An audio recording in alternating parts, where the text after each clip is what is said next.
سلام.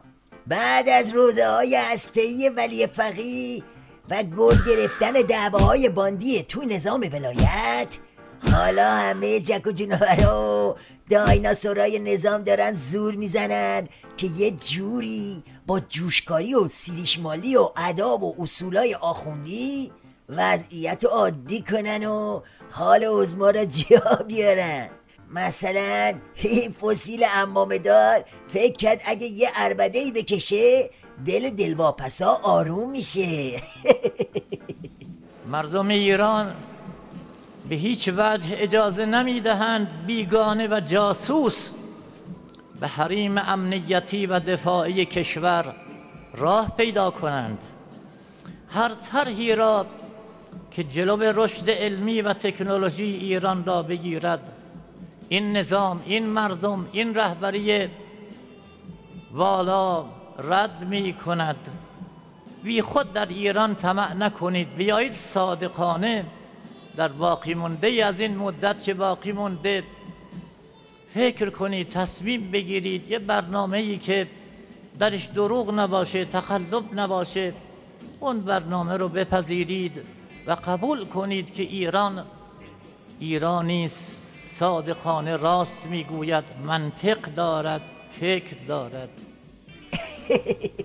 دوستان میبینی نذاش 5 دقیقه از هارت و پورتاش بگذره، 2 جمله بعد افتاد به منت کشی. حالا همه سوتیای این ماموت پشمالو یه طرف، چیزی که الان میخوام براتون رو کنم یه طرف. اول این تیکه رو خوب گوش کنی. از رئیس جمهور محترم و مواضع ایشان در قبال آمریکا تشکر میکنم، ولی همونطور که مقام معظم رهبری فرمودن و ایشون هم کاملا محکم قاطع بیان کرد، باید تمام تحریم ها در روز پایان مذاکرات لغو شود. میگه مقام معظم یه ور بیموردی زد، شیخ فری هم کاملا محکم و قاطع همونو تکرار کرد. به قول معروف پوز حاضر و دوز ناظر. حالا بریم ببینیم علی گدا چی گفته. در همون روز توافق بایستی تحریم ها به طور کامل لغو بشود. این باید اتفاق بیفتد.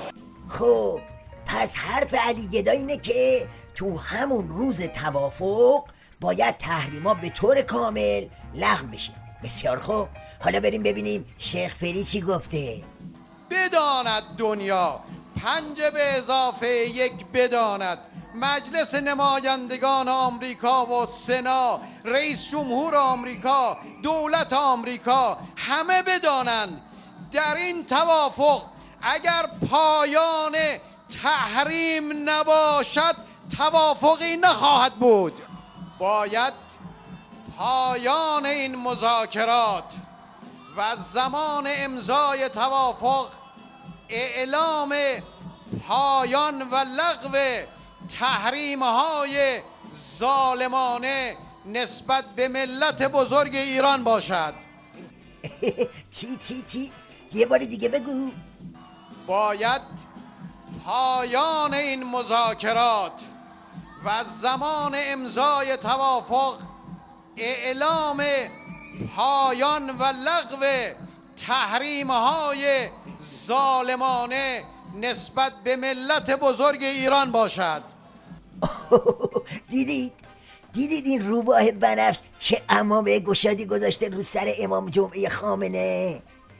علی گدا گفت روز امضای توافق باید تحریما لغو بشه، اما شیخ فری مارمولک گفت روز امضای توافق باید پایان تحریما اعلام بشه. اعلام پایان کجا و لغو کجا؟ همونطور که مقام معظم رهبری فرمودن و ایشون هم کاملا محکم قاطع بیان کرد. خیلی محکم و قاطع بیان کرد. بابا خرتون کرد رفت. کدوم لغو تحریم، کدوم امضای توافق؟ اون میخواد زهر رو خالی کنه تو حلق علی گدا و تمام.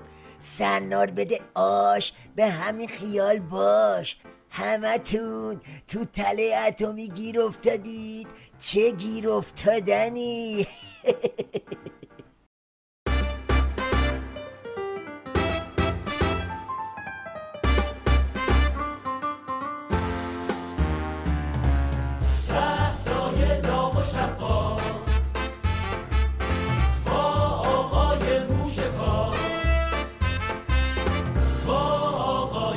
موشکار